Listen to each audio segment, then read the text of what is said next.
Aš manau, kad visų yra siekimybė susirasti tokį darbą, kad būtų kaip namai. Darbą, kuris džiugina kitus žmonės.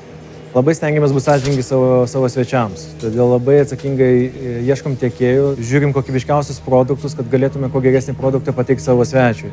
Daržovės atvažiuoja kiekvieną dieną, mėsos atvažiuoja kiekvieną dieną. Nenaudojam narve laikomų vištų kiaušinių. Daugelis nežino, bet mes neturim centralizuotos virtuvės. Kiekvieną patiekalą mes gaminam tik užsakius. Tai mes visą laiką esam už tai, kad naudota tikrą produktą, kurį žmogus vertina, nes gaminam kaip savo.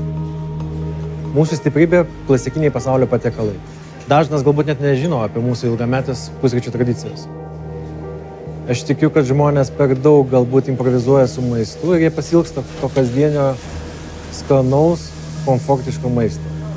Kuriant patiekalus, kai kada net tuos įprastus patiekalus mes stengiamės pažiūrėti kitų kampų, kad juo galėtume nustebinti mūsų svečio.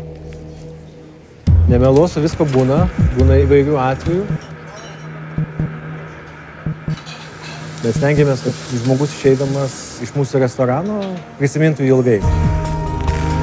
Ir tai yra ne vieno žmogaus nuopelnas visą laiką. Tai mūsų yra labai daug ir mes visą laiką stengiamės įdėti kuo daugiau nuoširdesnio darbo, kad mūsų svečiai būtų laimingi.